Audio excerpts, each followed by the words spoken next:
So, are we live? Yes, we are live. Alright, hello gringos y gringas, beaners and beanerettes. Welcome back to another edition of El Racist Latino. Today we're gonna keep on what we were talking about on Friday, which is about Venezuela and the current situation and the not so news anymore Nobel Peace Prize win by Maria Corina Machado. And yeah, we're gonna go through the history or the story of these drug cartels, Tren de Aragua, Cartel de Soles, not related to MS-13. They are from El Salvador, as far as I know. I think that's right. But El Tren de Aragua, very famous gang, wreaking havoc in the US. It's originally from Venezuela, from the Aragua state. Let's say it's a state in the country called Aragua. So yeah, we're gonna find more about these drugs, these drug cartels. We are going to try to look for and find the most recent situation, what's going on, what is the latest news that we have, and then we're gonna give some predictions. What do we think it's gonna happen? Is it gonna be an invasion, war? What's going on? So before we start, there's a couple of things I wanted to talk about. The first is about not Sneeko. Well, Sneeko just got his channel back on YouTube, so congrats to him. It's about Hassan Piker, right? Actually I can share Sneeko's screen, I guess. Hassan Piker, he's been okay, wait, I need to fix this quickly. Alright. Yeah, exactly this one. Hassan Piker has been in a lot of trouble lately with the controversy of that he shocks his dog with a shock collar, like an electroshock. And yeah, dude, piece of shit. There's no need for that. There's no need. I have a dog. There's no need even for him to have a collar at home. I'm waiting for the first good argument on top of in favor of that. I visit people and I see their dogs have their nice collar with a bell, and doesn't that bother them? I mean, that he's comfortable is the most important thing. So there's inside the house, you don't need to identify him. He's not gonna get lost. And even to walk, I don't support the neck collars, because when you pull him, he chokes. So I actually, for my dog, I have like a chest one, and the thing is in the back. So when I pull him, I pull back his whole body, like the one for the pit bulls. Even though he's a Maltese, he's not a pit bull. But yeah, man, this is fucking how dare you, bro? How dare you? Lots of heat, lots of hate, because Hassan, the super tolerant lefty, is abusing his dog, man. That's not cool, bro. Not cool. So yeah, don't do that, Hassan, please. Then regarding the second topic was about the peace plan for Gaza, for between Israel and Hamas, pursuing peace in the Gaza Strip. I wanted to say in the Middle East, but there's 7 other wars. So let's start with the Gaza Strip. And I just saw, before going live, the release of the hostages and Trump landing, and Trump in Jerusalem, I think, giving a speech. And lots of things to unpack on that speech, but I'm not gonna do that now. But it was interesting. I think he was putting some seeds there, some things, saying some things indirectly. But yeah, and specifically, what I want to speak about this deal is the fact that I hear so much negativity around, and I understand Like, we cannot trust that this is gonna happen, and everybody's worried, and how long before somebody breaks the ceasefire. And all of those are legitimate. I completely understand. It's possible this is not gonna last long and whatever. But a couple of things. First of all, let's take the W, man. Even if it's a small one, let's take the W. Let's learn to appreciate the small things. Second of all, for the Palestinians themselves, I would assume around 1.7 million. Just my ballpark estimation. I didn't read it anywhere, not in the Hamas, GHF propaganda, whatever. It's just from what I hear here and there, what I calculate, 1.7, 1.8 million Palestinians left. Man, they haven't seen a day of peace in a long time, like since the ceasefires, first ones in January, right? I guess. And let them, fucking chill one day. It's for them. I just saw a lot of people walking back home to Gaza City. I guess most of them from the south, where they have been displaced. And a lot of aid needs to go in. There hasn't been much aid since March, so it's been really, really bad for them. So every day that the war is not going, every day that food trucks are coming in, and every day that basically nobody gets killed, it's a win. So already 24 hours has passed, we have a win. Done. Period. Even if tomorrow the things breaks, and yeah, okay, whatever, but it's still a W, man. So like, people complaining, Ian, for example, he was like, yeah, of course I'm stoked, but I don't wanna. Oh man, I of course verbatim, I don't remember what he said, but it was something like that. He has low hopes or something like this. But and I get it. I also have low hopes, but man, I'm more stoked than the low hopes, if that makes any sense. I don't know. Whatever. The point is that huge W for the Palestinians. They get a day or two of peace. At least let them fucking sit down and put their feet up before we start throwing the paranoia of, hey, by the way, careful, whatever the fuck. So anyway, so that's that. With that, let's start our Venezuelan history, right? Or drug cartel. Venezuelan drug cartel history. So the last time that we spoke on Friday, we spoke about Maria Corina, the Nobel Peace Prize, a little bit about the Venezuelan situation, and yeah, Charlie Kirk was the previous episode.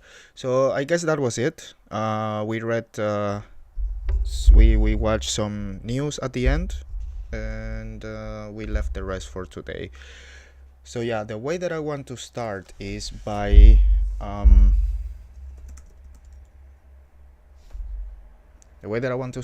showing you, or by watching together, this video from Max Blumenthal, who is interesting.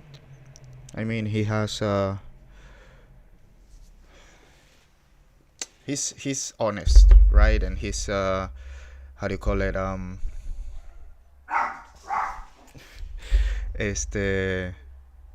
like he's not moved by any kind of agenda or whatever. He's just there, and basically says what he thinks, and yeah, of course I respect him for that.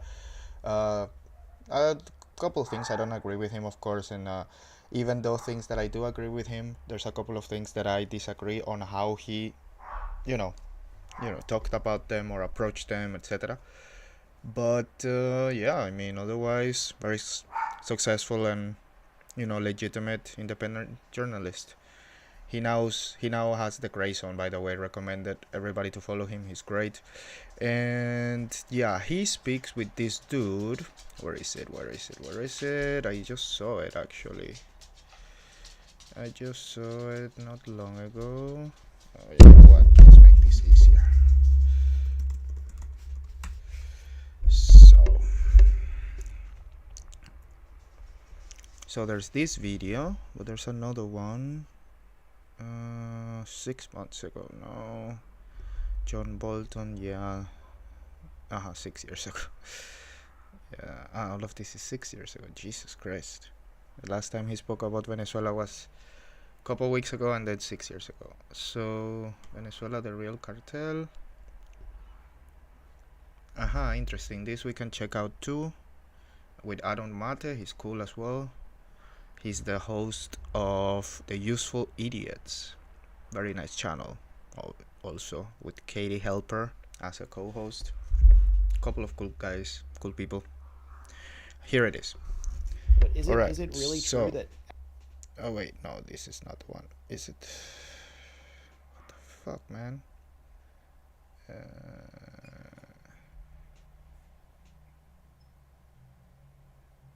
Here it is. There we go. The truth about, yeah.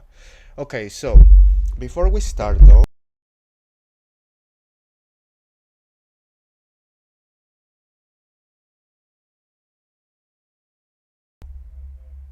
anyway, I hope it wasn't off for much long.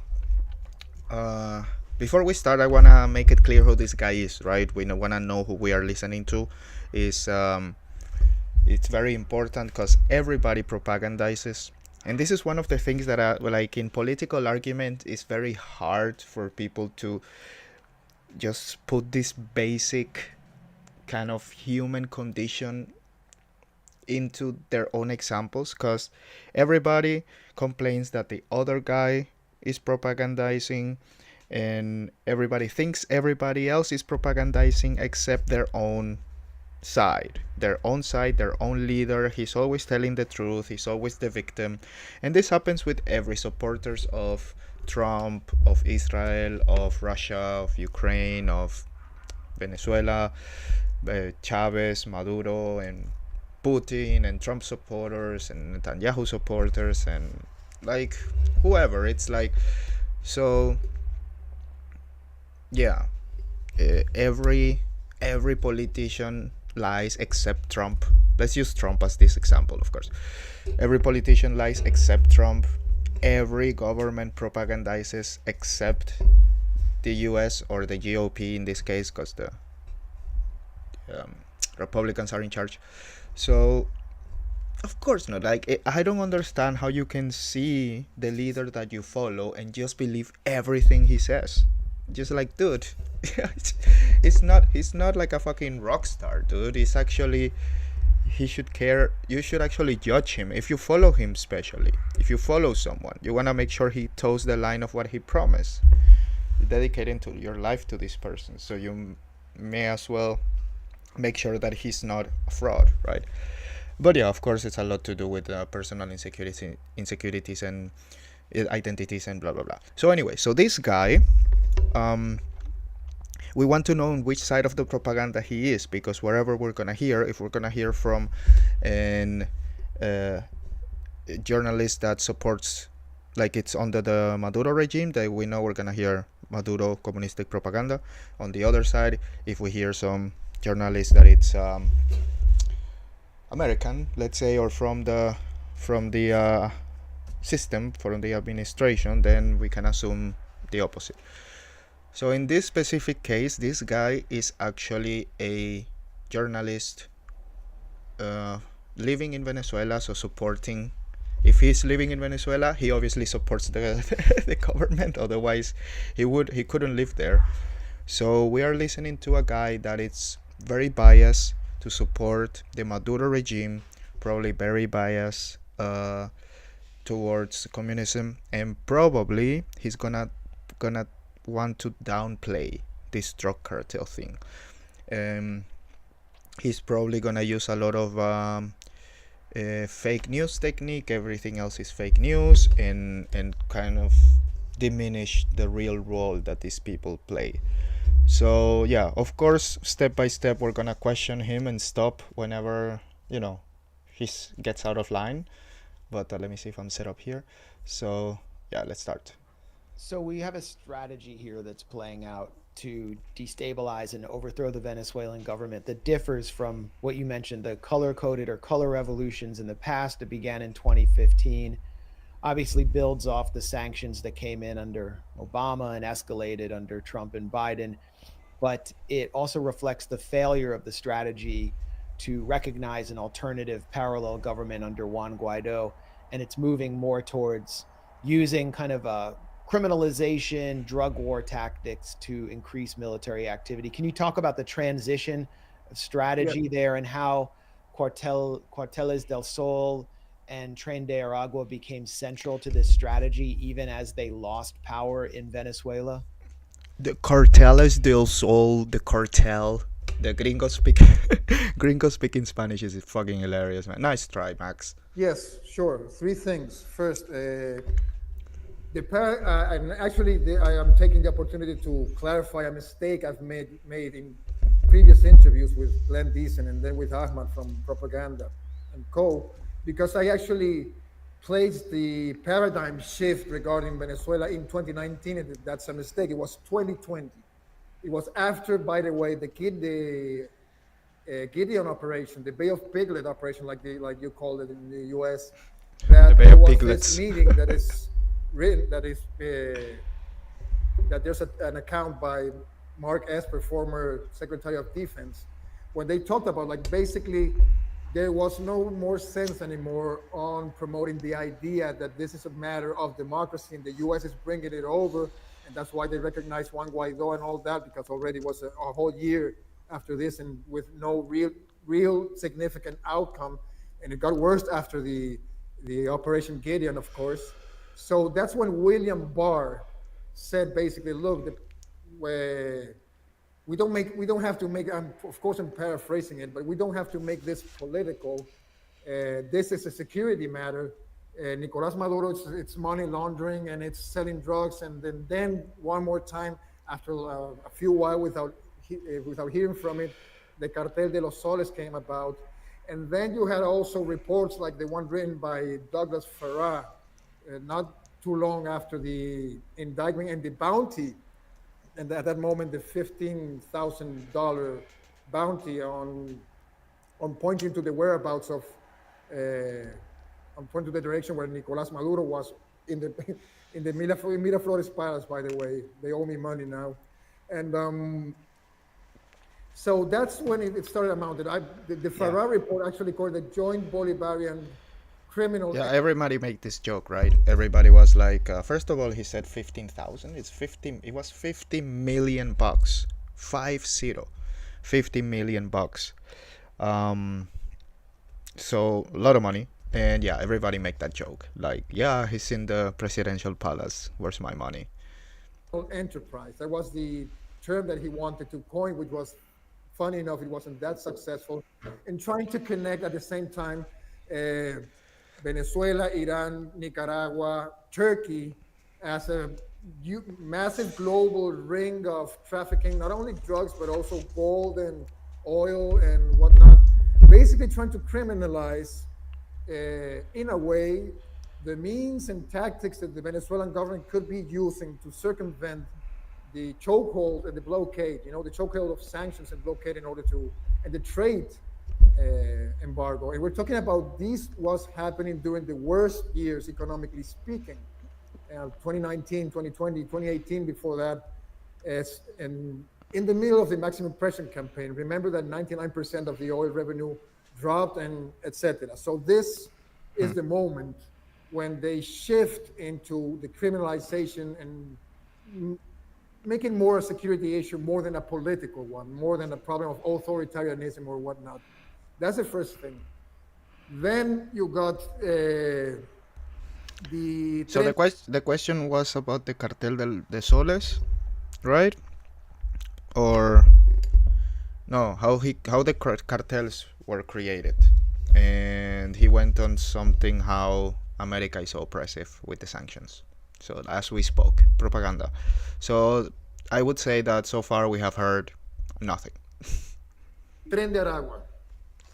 We already Tren de Aragua. already mentioned a couple of things. The Tren de Aragua also, it's an organization, a criminal organization that did exist. it stemmed from the Tocoron prison in Aragua state, and that's where the names come from. Mm-hmm. Uh, During the years of the surge of what they were called here mega bandas, like big criminal structures Mega gangs, that actually basically. benefited from the economic boycott, and that's part of and it was also a mutation on Venezuelan criminality Yeah.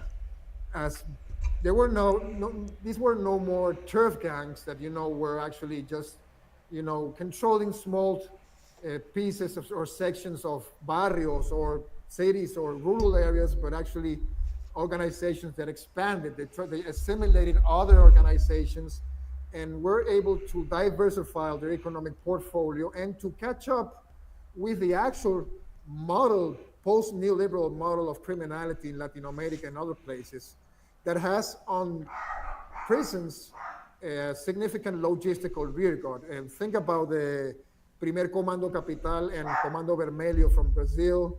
Think about Los Monos in Argentina. Think about Las Maras, Mara Salvatrucha, MS-13. And you get the picture of what kind of organization. They're not that different. I mean, there's this book, a nonfiction book that was its own purpose. It was written by Rona Rizquez, an investigative journalist here. Would also contain, yes, a grain of truth, but also, or let's call it islands of truth in an ocean of lies. So And let's this, pause. Let's pause to talk about what we were talking about. He's not in the mood. So you see, no color necessary, man. No color necessary. They just need love. He's he's annoyed. He doesn't like this. Okay, go. Okay. So treat your animals right, man. and deception, which she called it like the criminal gang that revolutionized crime in Latin America, which is a complete obfuscation of the actual evolution of criminality throughout the region. That's a good And question. doesn't take into So account. this question is not bad actually. Why would a small drug boat waste its capacity by having 11 people on board when all the weight capacity could be used for drugs or other cargo instead? That's legit. That's legit. How does Trump know that there's drugs there? That's the problem that everybody has. Throughout the region, and doesn't take into account also Paraguayan and Uruguayan cartels, and also the Bacrims from Colombia. So basically, they took a page from this and adapted it to the context. So what he's saying is that the U.S. We'll probably hear it in this other video where he's with Aaron Mate talking how the U.S. funded cartels. But he's just mentioning other examples in Argentina, in Colombia, in other countries where they have done the same, basically. So I guess he's using that as evidence to say that for sure they did this. And there was also a political angle to all of this. This was precisely this surge in criminality and the attempt to control wider tranches of territory swaths of territory was actually something that happened during 2015 and 2016. This is like the moment when these bands, these criminal organizations grew in size and, like I said, portfolio. They didn't deal only with drugs. That came afterwards. They deal also with kidnapping, with protection rackets, with vacunas, which is like the tax, the part of the protection, the logic of the protection rackets they have. Also, mafia. trying to control workers' Mafia. unions and whatnot. Pay us and we'll protect you. Against but who? Most Against of these us. organizations, but the most important ones. If you don't pay us, we'll destroy your shop. So you're paying us for protection, to protect you against ourselves. Mafia tricks. Besides El Tren de Aragua that came afterwards, they were basically dismantled. I remember, for example, the most dangerous one was one called El Picure back in 2016. 2015, 2016 was a rural one, which is actually the precursor of what afterwards became El Tren del Llano.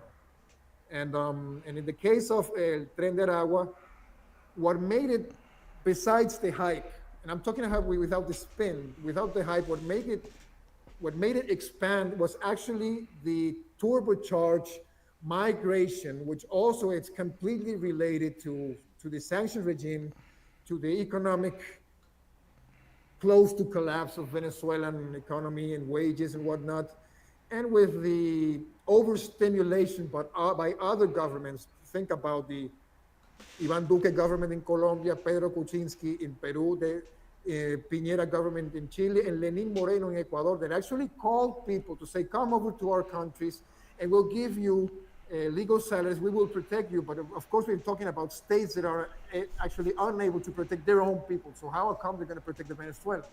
Which actually, in the long run, became a social problem and a xenophobic one that got to a very important point in 2020 during the pandemics, and how many of these people basically decided to leave this country by foot the same way they did.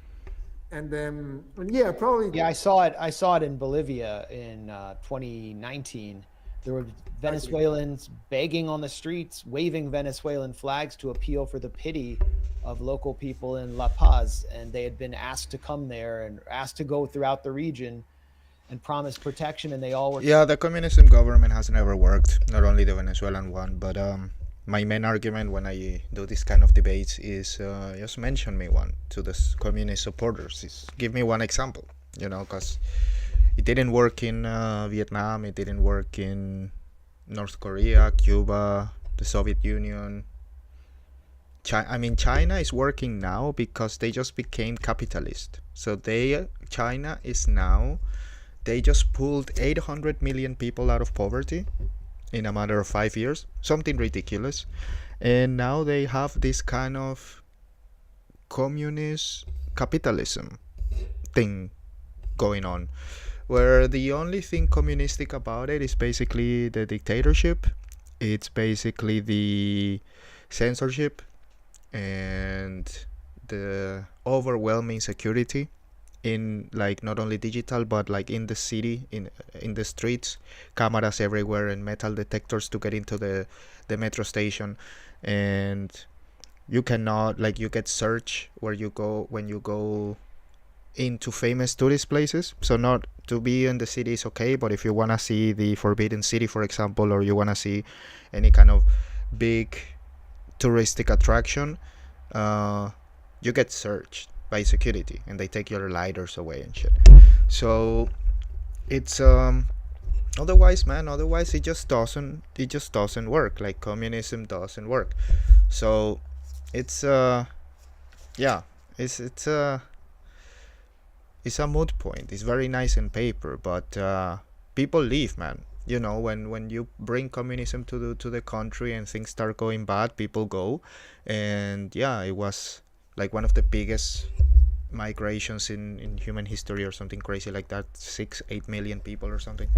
So a ton of people left during the Chavez and then the Maduro regime. And yeah, some of them went to beg on the streets in La Paz. Some of them went to do the same, but in America or in Europe, in Spain, or mostly in Spain. Or yeah, who knows, clean toilets, engineers, doctors cleaning toilets.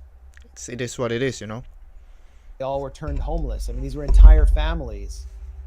They weren't like suffering from mental illness or anything. They were just duped. And but something important he said, because yeah, we feel sorry for the Venezuelan people, poor them, but we are talking about the drug cartels. And what he's saying is that they were a criminal organization in Venezuela, but they got boosted by the uncontrolled migration in the US. So once they went to the US is when they started expanding. This is what I understood.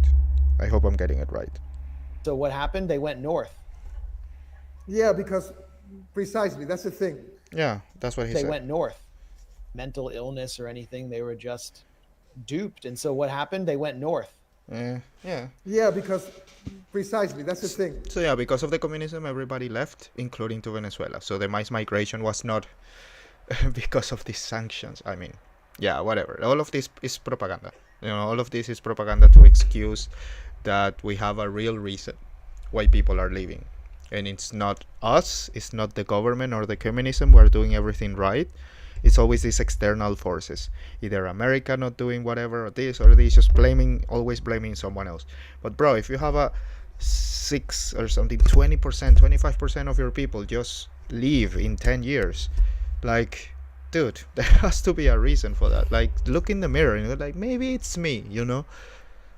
There's no When they were, retrospection. let's call it a counter exodus from all these places, when they were walking back, or by other means, back to northern part of the continent, that's when the TPS happened in 2021, which actually many of the people that started crossing the Darien Gap, which you remember was a horrible episode in this long history of of Venezuelan migration, and because we saw all the horrible footage of people dying and or going crazy or whatnot, trying to cross like one of the toughest places in the world, one of the most hostile jungles in the world, Mm-hmm. in order to make it to the other side of Central Yeah, America. this is supposed to be. Let's open here.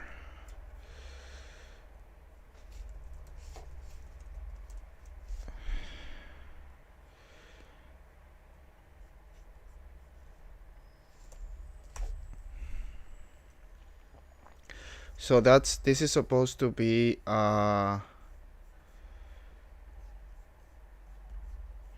this jungle here. The one that he's talking about is this one here. This way here. When you go from Venezuela walking to the US or through Central America,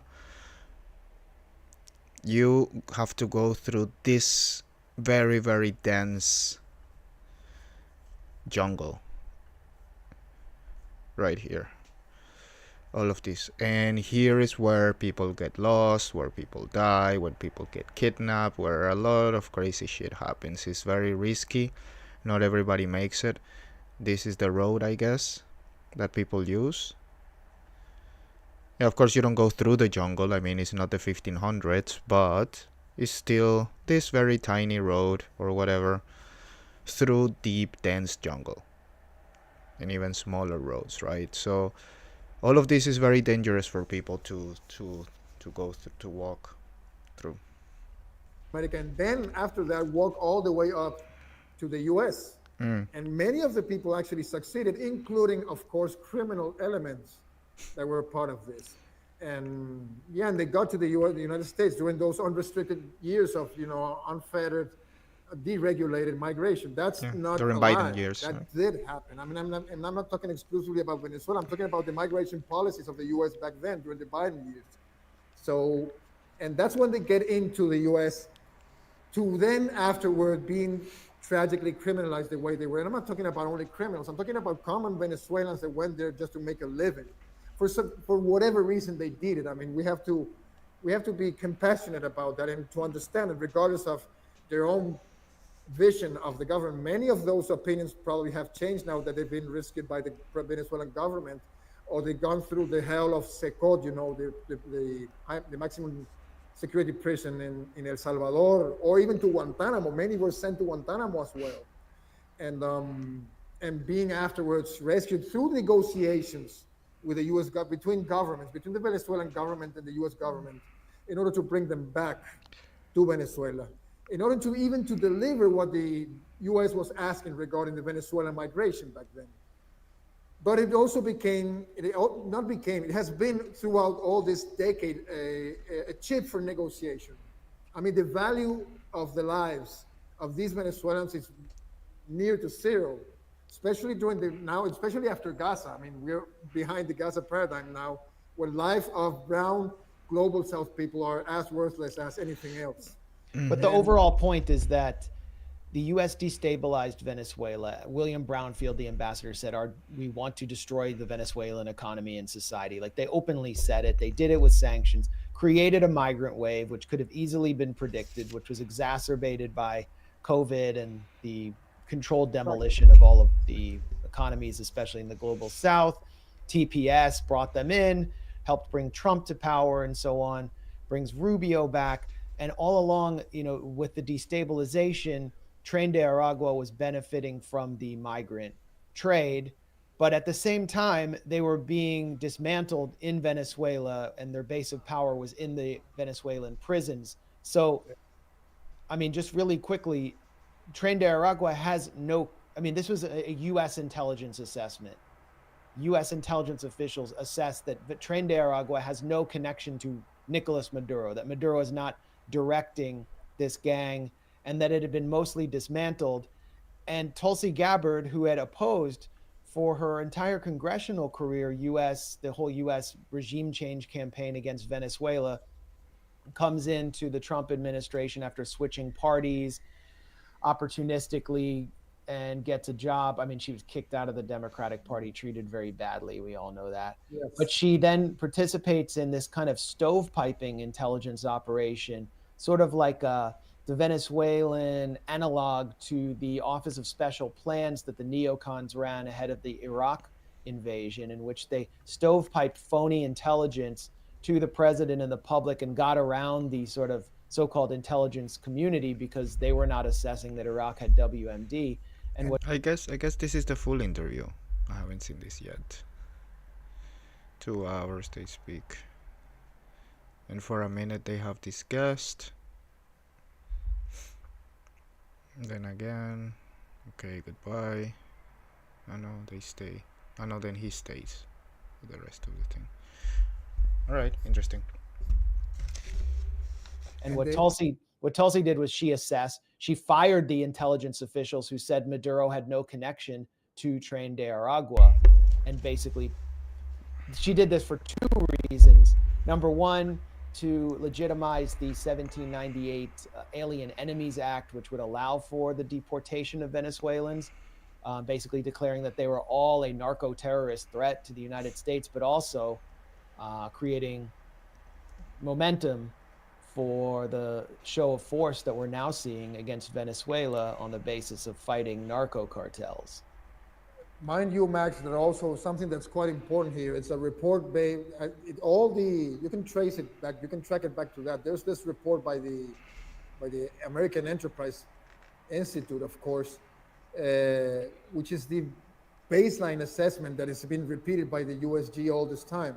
It was written by a guy named Joseph Humeyer, and it's mostly based, yeah, on hearsay of or secondhand in the whole sense of the word, not secondary sources, but also secondhand information, to frame it as a some sort of plausible deniability proxy actor of the Venezuelan government. That's where it comes from, actually, and it's very mediocre and flimsy.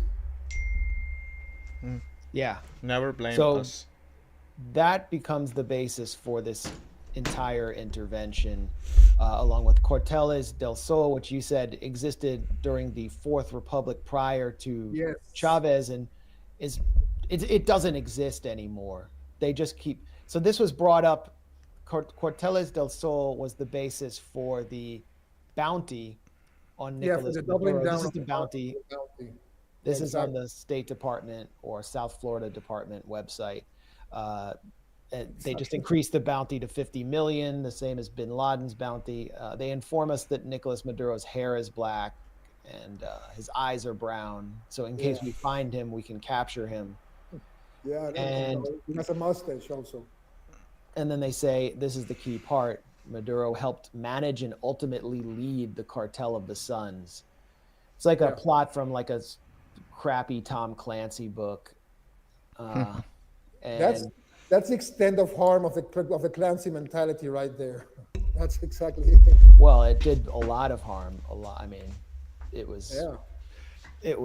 but it was Cold War kitsch, and it's sort of returned through the Trump administration. And like, I don't know who's going to believe this, but this is the entire legal basis for what they're doing.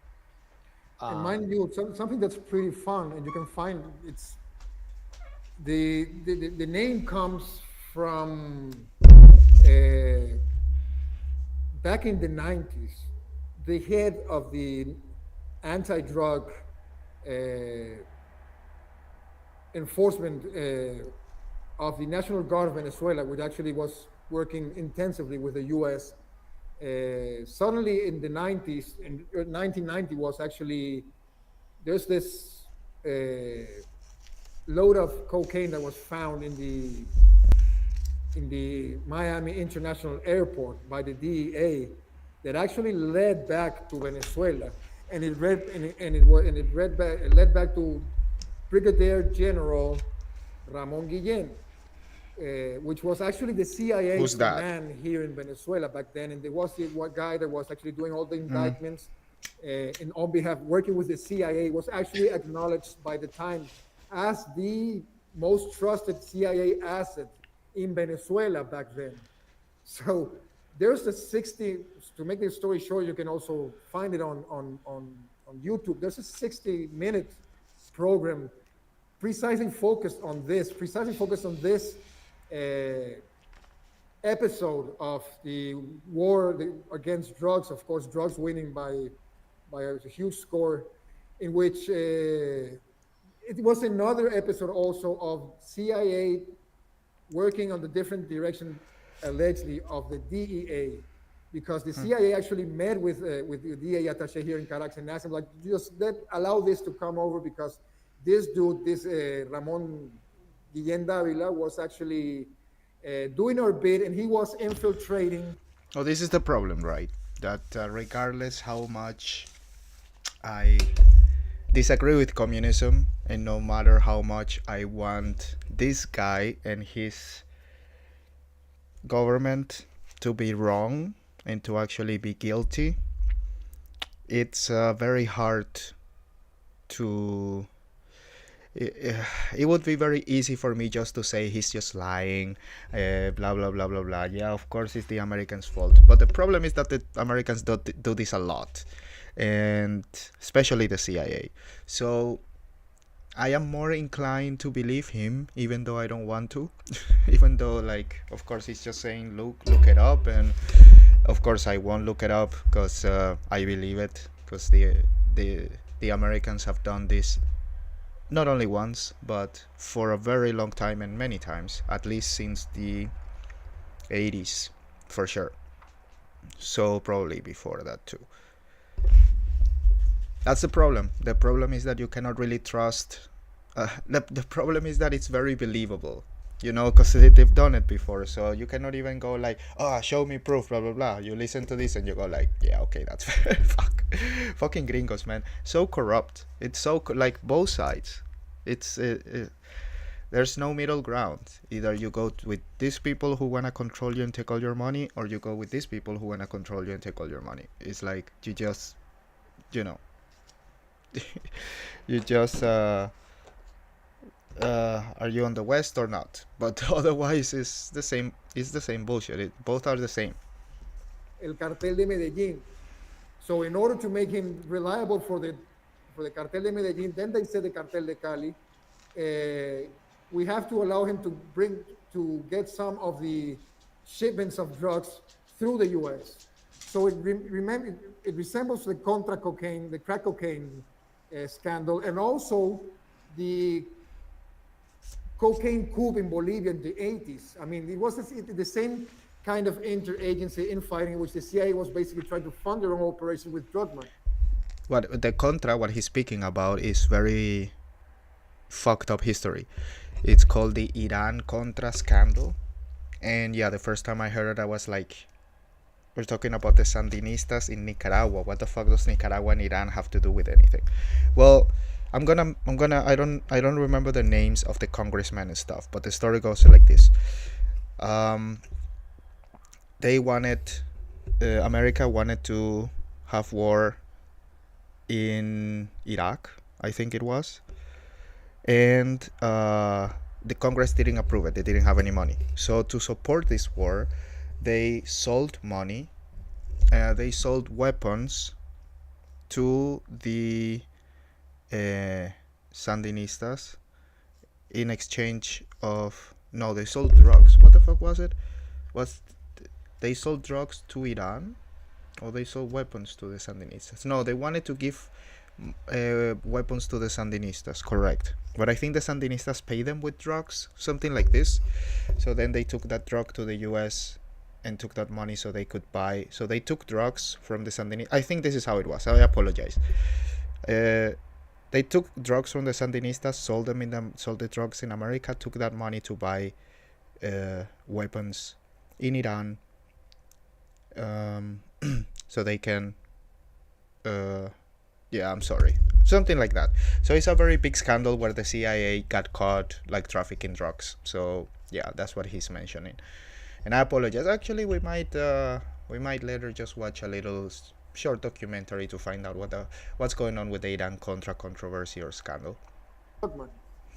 That, because of the emblem of those generals, which is a sun, it was called first El Cartel del Sol in singular. So the name actually went offline until in 2005, when El Comandante decided to suspend all collaboration with the DA.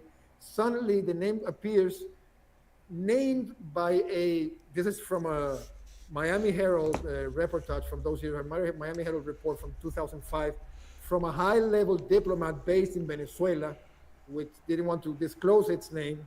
It called it El Cartel de los Soles. This is the moment it reappears after all these years. And of course, the guy who said it was William Brownfield. Who else was going to say Wow. that at that moment? I mean, it was kind of stupid just to say it was someone else.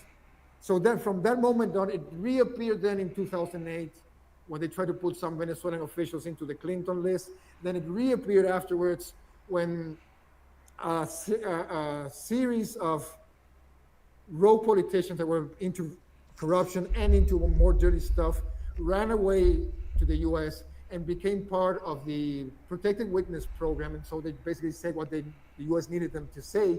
And then it jumped to 2015 and then 2018 and then now. I mean, it's something that it has been on and off according to the juncture and according to the political needs of the agenda of the current moment. And that's where we have to place it, the Cartel de los Soles right now.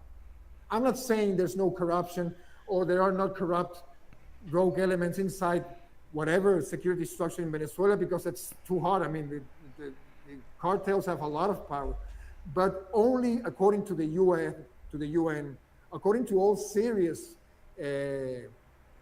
drug watchdog, it's only the 5% of the drugs transit through Venezuela into the US or into Europe and Africa.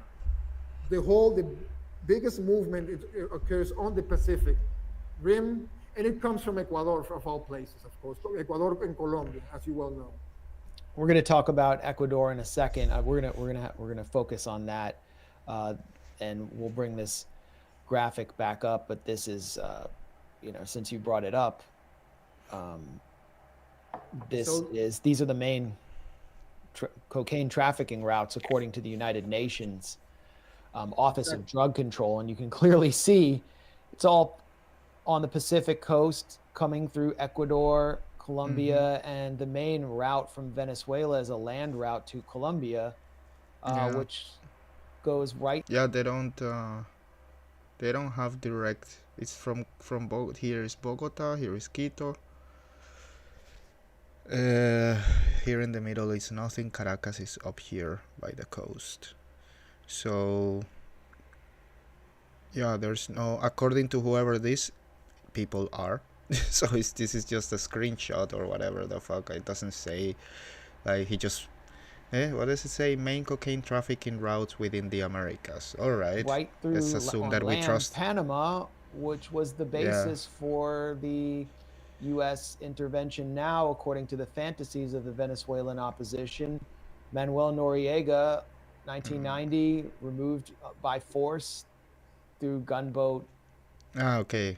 The dot is not in a specific city, it's just in the middle of the country. But Bogota is somewhere here, by the way. Coincidence, I guess.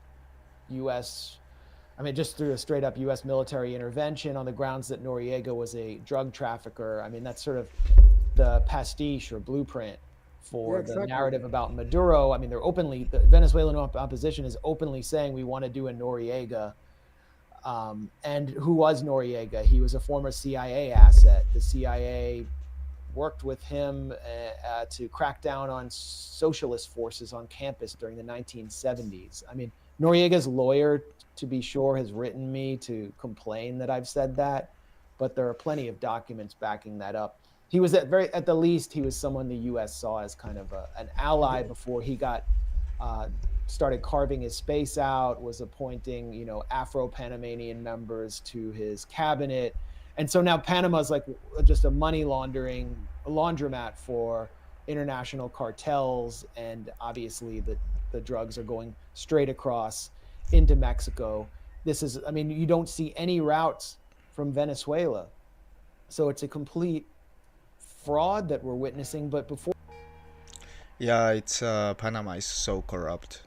But yeah, I mean, they hold the keys to the Pacific, right? Or to the Atlantic, depending how you see it. So yeah, they're taking well advantage of that.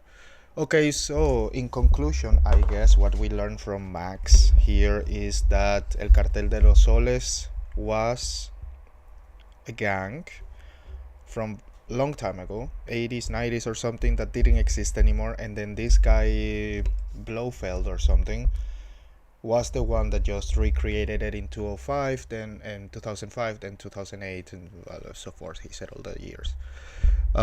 So basically, he's saying that this, what Maduro is being accused of, is completely false, doesn't exist. And Tren de Aragua, which was the second gang that became then more famous in America. Of course, they cannot say that this doesn't exist because they are there, and everybody knows they exist. So yeah, they say that it was just very small until they left to the US. So again, nothing is their fault.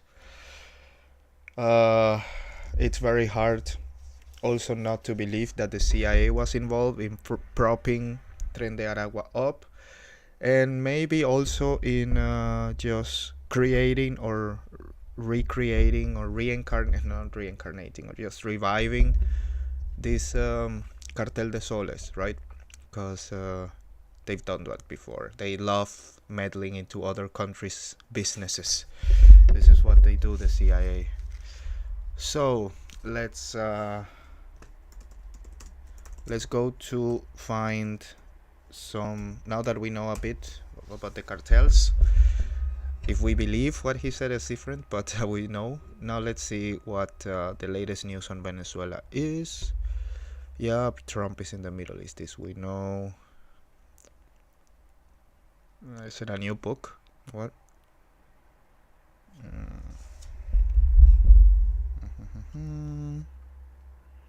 Let's see if we can search. Can we not search? Yes, yeah.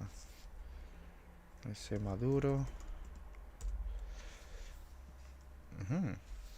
Venezuela.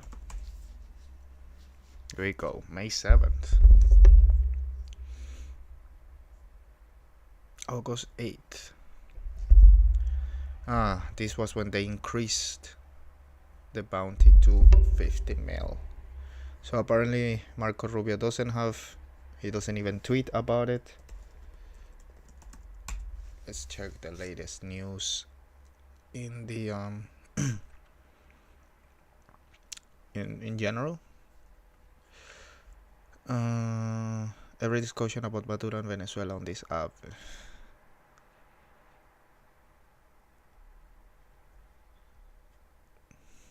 Yeah, that's the problem. We are stuck in between a rock and a hard place. Both sides suck.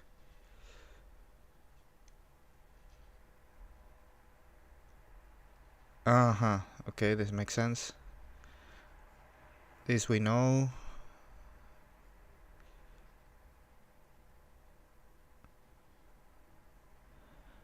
No news, man. Too many reasons why so many leftists support regime change. How is that so peaceful?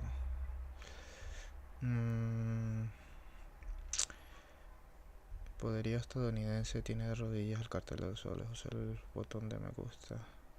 What the fuck? Just say thank you to Donald Trump, basically. They wanna make Venezuela look like this. Come on, man. Give me some fucking news. This is just the people.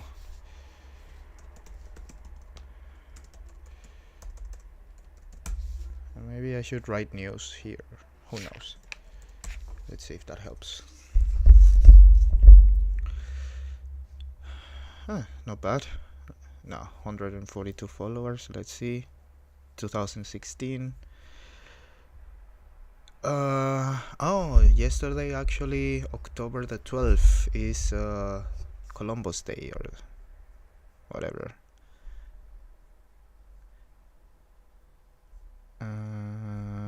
Come on, guys, give me some news. US, let's see, update October 10. The US requested authorization from Grenada to deploy US military forces and equipment on the island, located just a few kilometers from Venezuela. US Naval Task Force is positioning its forces around the coast of Venezuela, including warships, combat aircrafts, attack drones, and thousands of US Marines trained to storm coastal beaches. So they are now here on the northeast coast. Last minute news. I'll listen and translate. Noticias de última hora, Venezuela. Hoy es Oh, lunes. but this is April, man. Come on. Give me that shit. How can I fucking organize this shit by... Dude. Bye. Just the latest, man. Whatever. Let's see on YouTube then. 7 hours ago, big war in US backyard in Trump's absence. Venezuela big call against American aggression. Why? What happened in the US in Trump's absence? Russia enters US Venezuelan battle. Russia joins the battle. Putin backs Venezuela after brutal US strike. Shit, this is actually big.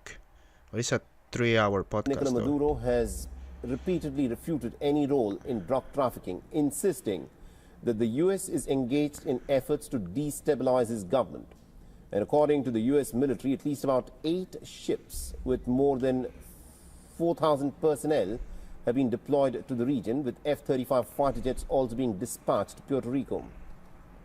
Now, in parallel, the MV Ocean Trader, a covert forward operating base for US special operations, has been observed in the Caribbean. The 633-foot MV Ocean Trader, rarely seen outside the Mediterranean or West Asia, is a mobile base that can house nearly 160 military personnel and a crew of up to 50. It has provisions for 45 days at sea and is equipped to launch and to recover helicopters, drones and small boats. The ship also carries combatant craft assault boats for SEAL team operations and includes secure communication suites for handling top-secret intelligence. Now, both Russia and China, longtime allies of Venezuela, have responded sharply to the growing tensions in the Caribbean. The Russian Foreign Minister, Sergei Lavrov, following his meeting with Venezuela's Foreign Minister at the UNGA on Friday, condemned the use of force against sovereign states and reiterated Russia's full support for Venezuela. While China has warned that US actions in the waters of Venezuela threaten the freedom of navigation, Beijing has also expressed its opposition to any efforts. Reiterated, so it means that they had given it already. So Russia already supported Venezuela, basically. Disrupt peace and stability in Latin America and the Caribbean. The US actions against Venezuela have also raised concerns amongst its allies in the region. Now, Cuba has condemned the recent strikes on the Venezuelan boats, calling them a threat to the entire continent and pledging support in the event of the conflict.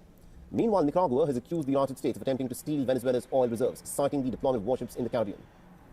All right, moving on, Venezuela's government has strongly condemned what it described as an illegal incursion by US fighter jets into an area under Venezuelan air traffic control, and have also accused the United States of a provocation that threatens their national sovereignty. Well, Venezuelan Foreign and Defense Ministries said that the planes were detected 75 kilometers from their shores. In a joint statement, the Defense and Economy Ministries of Venezuela accused the United States of flouting international law and jeopardizing civil aviation in the Caribbean Sea. Now, Venezuelan Defense Minister Vladimir Padrino has said that they had detected 5 US fighter jets flying near its Caribbean coast. He also warned US that its actions won't intimidate his country or his people. We know about the U.S. military deployment in the Caribbean, but to dare to approach Venezuelan territory, we are watching you, I want you to know. I want you to know that this does not intimidate us. It does not intimidate the people of Venezuela. So the presence of these aircraft flying in the vicinity of our area of influence in our Caribbean Sea near our Venezuelan coast is rude. It is a provocation. It is a threat to the security of the nation. Yeah, right. They're all shitting their pants. We are not threatened. Dude, all of them are like, oh, fuck, man. I hope. Can you imagine? Of course, they have to look tough. But, man, I'm sure they're shitting their pants. US President Trump has declared that the United States is now at war with drug cartels deemed by the United States as terrorist groups, giving legal rationale to US military strikes on boats in the Caribbean Sea last month. Well, this comes after the Pentagon conducted 3 military strikes on boats that Trump has claimed were carrying drugs bound for the United States. Meanwhile, US military forces are currently conducting operations in the Caribbean Sea, which Washington claims are primarily focused on combating drug trafficking.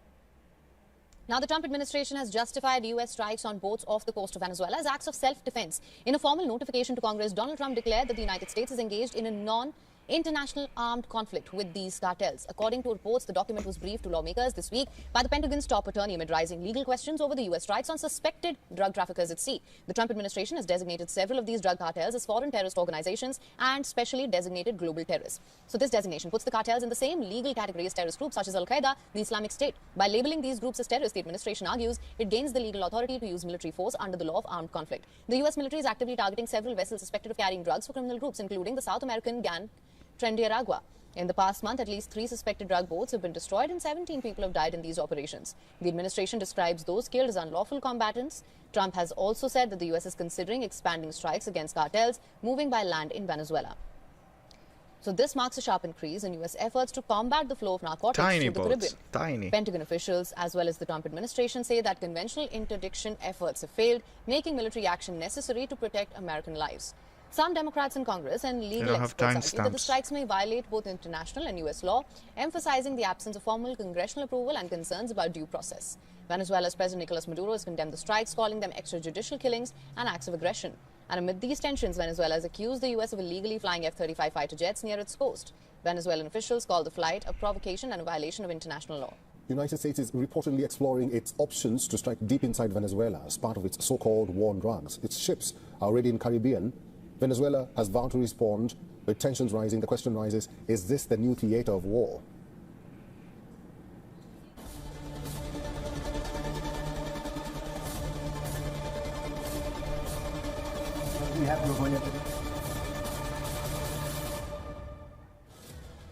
U.S. military is armed to the teeth, ready to pull the trigger on drug traffickers deep inside Venezuela, marking a new stage of escalation. In the Trump administration's military campaign against alleged drug targets and Venezuela's Nicolas Maduro Moros, plans to strike these targets are being discussed in hushed corridors. Even though US President Donald Trump has not given a final nod to unleash the fire, reports suggest the strikes could take place in the next few weeks. At the moment, US military has deployed at least 8 warships, over 4,000 personnel to the waters in the region. 8 warships, 4,000 personnel. This was released yesterday, right?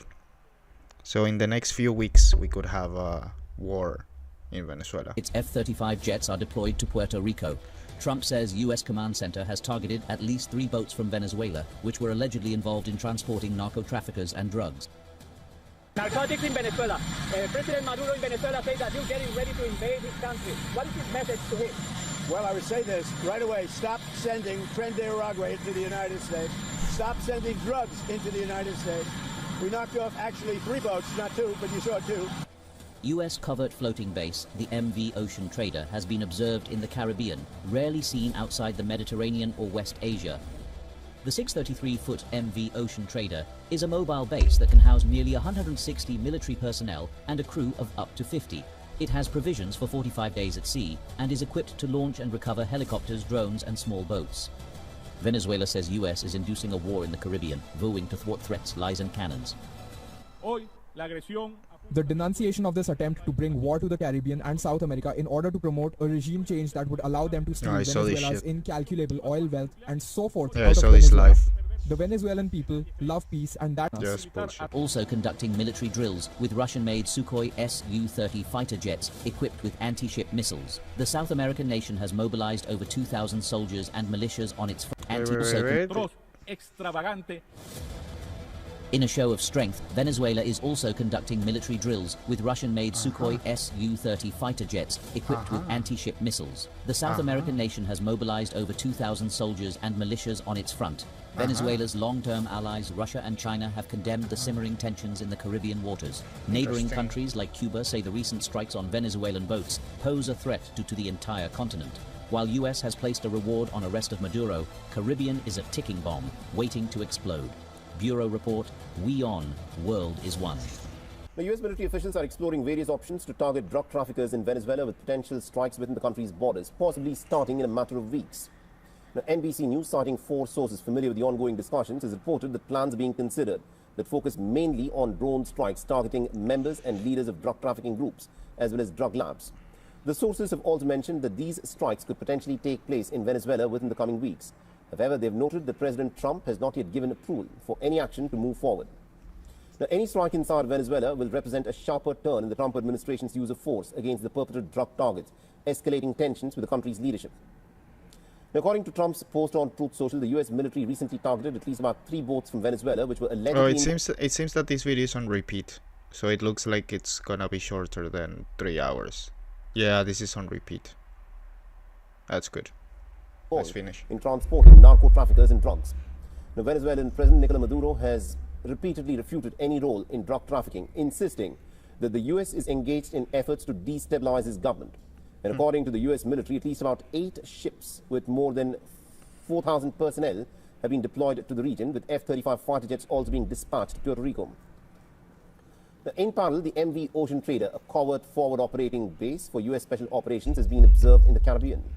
The 633-foot MV Ocean Trader, rarely seen outside of the Mediterranean or West Asia, is a mobile base that can house nearly 160 military personnel and a crew of up to 50. It has provisions for the ship. Minister Sergei Lavrov for the user has also expressed its opposition to any efforts. Yes, Meanwhile, we did the whole thing. It was a 10-minute clip, not 3 hours.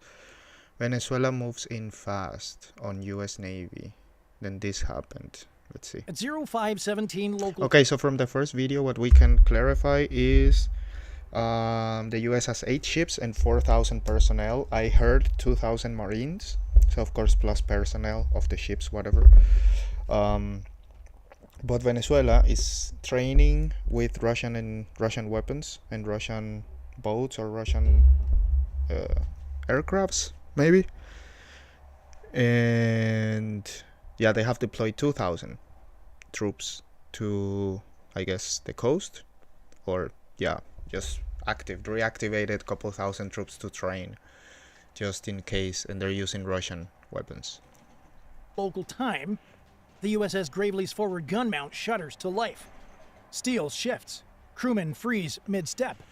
Above the Caribbean, the destroyer's combat net erupts with a single phrase. Condition 3, set and man all key stations. Nobody needs an explanation. 3 unidentified surface contacts are closing fast from the southwest. Their speed rising, the formation tightening. The call signs flicker on the tactical screen. Sierra 1, 2, 3. Flag of origin, Venezuela. On the bridge, the captain doesn't raise his voice. He doesn't have to. Orders ripple through the decks. Magazines unlocked. Safeties cleared. Crew on helmets. Below, the Combat Information Center tracks the targets. Closing in at 28 knots, bearing 243, converging. What the fuck is a knot? Like, I don't know the difference between, like, what's the knot to kilometers an hour or miles an hour? Knot to, let's see, first. So 28 knots is 50 kilometers an hour. Let's see how much in miles for you guys who speak this weird.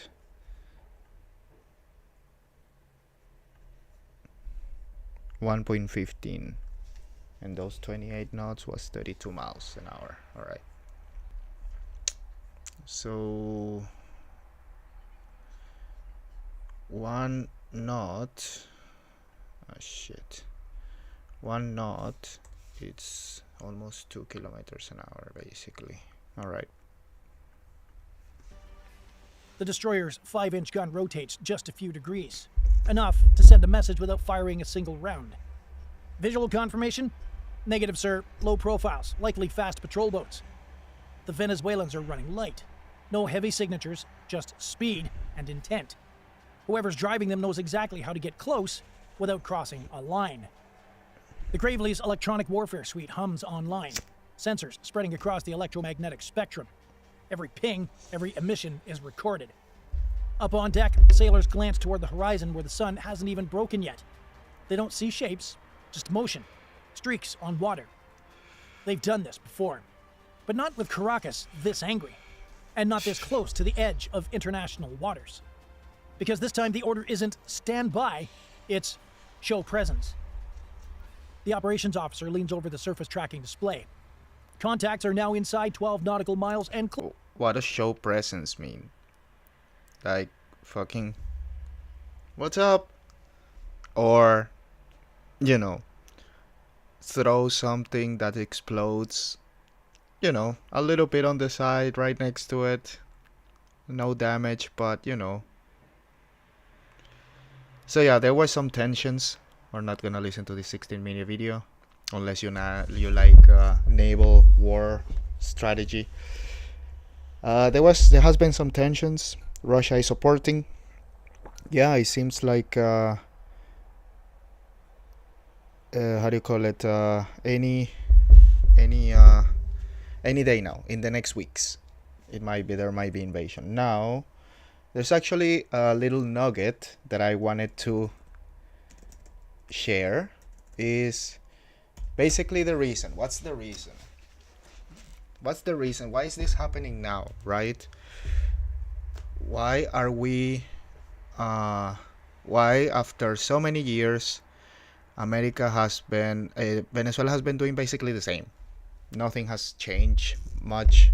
Like this guy was saying, there's waves, revolutions most commonly during the elections. When there's elections and then they blatantly steal the elections, people get pissed, they go to the streets for a couple months, and then everybody goes home, get used to it, okay, whatever. Then 5 years later we have another election. So the same happened last year. They had the perfect opportunity to invade last year. During the elections in June, I think, people were pissed. There was a couple of months of problems and they didn't do anything. So they want to do it now. Why now? So I have two theories. One, the funny one, which is this one. Oh, did he say the Hitler of his time? So about no, it was like 6 months ago that he started. About 6 months ago, Maduro started criticizing Israel regarding Gaza, right? Regarding what they were doing in Palestine. The United Nations has allowed the bombing and destruction of Beirut and Lebanon. They have allowed the bombing and destruction of Syria. Every day they allow the bombing of the Arab people of Yemen, and now they will also look the other way. Now, what does Berlin say? What does Paris say? What does London say? What does Washington say? Will they continue to support the Hitler of the 21st century, referring to Israel's Prime Minister Benjamin Netanyahu, now attacking the noble and peaceful people of the Islamic Republic of Iran? Well, I say the Bolivarian, humanist and peaceful people of Venezuela say, no to war. This madness must be stopped. No to the war. People of Israel. People of Israel, Jewish brotherly people, as a Christian and Arab Sephardics, I tell you, stop the madness of Benjamin Netanyahu. Only the people of Israel can stop this madness. Where will this warmongering lead? Where will so much racism, intolerance, so much hatred, so much violence lead? Do they believe that with missiles and bombs they will subdue the will of the peoples of the world? Where will so much destruction lead? Stop the aggression and war against the Palestinian people, against the people of Lebanon, against the people of Syria, against the people of Yemen, and against the noble people of the Islamic Republic of Iran. The ball is in the court of the Jewish people of Israel. Stop this immoral war, this criminal war.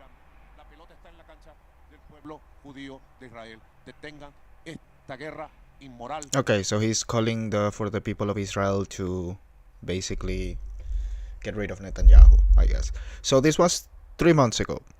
June 14, and then we just saw the timeline, was it, in the previous video? It was like August 2nd, like 1.5 months after this, he gets a $15 million bounty on his so okay, but okay, this is the funny conspiracy theory kind of, you know, obviously kind of trolling version. What is the real reason? The real reason, in my opinion, the real reason why why Trump wants to invade Venezuela, or I don't think it's Trump's choice, but whoever is handling Trump, why do they want to do it now? And sadly, my predictions are not the most positive ones. I believe that they are doing it because they are preparing for World War III, and yeah, we have amazing huge amount of oil and resources in Venezuela. There's a lot of oil there, so yeah, that's what they want. They want to have resources. They want the oil, but not in the Iraq, Afghanistan, oh well, they just want the oil, they just wanna build a pipeline through whatever. Like, now they needed to have reserves and get ready and have resources for War 3, which is gonna happen next year. This is my prediction. My prediction is that the real reason is, hey, they're talking what's gonna happen next year. Hey, it looks like war. So okay, the energy consultants go like, bro, you know, a lot of our oil is coming from the Middle East and blah blah blah, and you know, we are not ready here. The US has a lot of oil and they could actually burn coal and stuff, but the green hippies, woke people, they cancel all that shit. I don't know, Trump wanted to restart, but I don't really know how that's going on. But you need a lot of energy for war, especially for a machine like the US, right? The American military, who's getting ready to fight who knows how many fronts, maybe at least 3 or 4, right? Russia in Europe, and supporting Israel, I mean Iran in the Middle East, and Venezuela, who knows how long that's gonna take. And yeah, whatever projects they have in China, Southeast Asia, and you know, China and North Korea are always there, just paying attention just in case, but who knows. I don't think China's gonna move on Taiwan, so I honestly don't think China's gonna get involved in World War III, ironically. But and the reason is because they're gonna emerge the new power of the world after World War III. China is gonna emerge as the only country that is not destroyed.